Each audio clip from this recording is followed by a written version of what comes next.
మీరు ఒక నిర్ణయం తీసుకునే క్రమంలో మీ మెంటల్ ఎనర్జీ అంతా డ్రైన్ అయిపోతుందా? ఏమన్నా తినడానికి ఒక రెస్టారెంట్కి వెళ్ళారు, లేకపోతే ఆన్లైన్లో ఆర్డర్ పెట్టడానికి యాప్ ఓపెన్ చేశారు, ఓ పావుగంట 20 నిమిషాలు ఏం ఆర్డర్ పెట్టాలి అని ఆలోచించి ఏం ఆర్డర్ పెట్టాలో తెలియక కన్ఫ్యూజ్ అయిపోయి క్లారిటీ లేక మళ్ళీ లాస్ట్ టైం ఆర్డర్ పెట్టిందే పెట్టారా? జరుగుంటుంది కదా.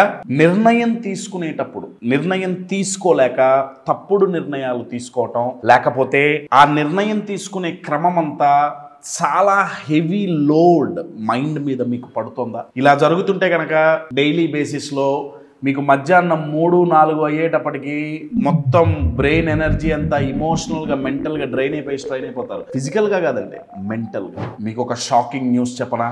మీరు తీసుకునే ప్రతి నిర్ణయం మూడిటిని తగ్గిస్తుంది. చాలా ఇంపార్టెంట్ అండి ఈ మూడు. ఒకటి, మీ విల్ పవర్ని తగ్గిస్తుంది, మీ ఫోకస్ని తగ్గిస్తుంది, మీ సెల్ఫ్ కంట్రోల్ ఎబిలిటీని తగ్గిస్తుంది.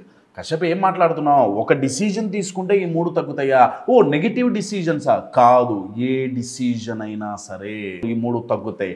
అందువల్లనే ఇలా జరిగి ప్రస్తుత పరిస్థితుల్లో చాలామందికి డిసిజన్ మేకింగ్ చాలా పెద్ద ప్రాబ్లం అయిపోయింది. చిన్న నిర్ణయాలు కూడా తీసుకోలేకపోతున్నారు, బాగా స్ట్రెయిన్ అవుతున్నారు, తప్పుడు నిర్ణయాలు తీసుకుంటున్నారు. నేను చెప్పిన దాంతో మీరు గనక సింక్ అవుతుంటే మై డియర్ ఫ్రెండ్స్, ఈ వీడియో మీకోసమే. దీనికి కారణం ఏంటి? ఎందుకు నిర్ణయం తీసుకోలేకపోతున్నాం? ఎందుకు డ్రైన్ అవుతున్నాం, స్ట్రెయిన్ అవుతున్నాం? దీనికి కారణాలు రెండు. ఒకదాని పేరు డిసిజన్ ఫెటీగ్, అంటే నిర్ణయాలు తీసుకునే టైంలో అలసట. ఇంకొకటి చాయిస్ ఓవర్లోడ్. ఒక నిర్ణయం తీసుకునేటప్పుడు ఉండే చాయిసెస్ చాలా ఉండటం వల్ల ఓవర్లోడ్ అవుతుంది. ఈ రెండు కారణాల వల్లే ఈ మెంటల్ ఎనర్జీ డ్రైన్ అవుతుంది.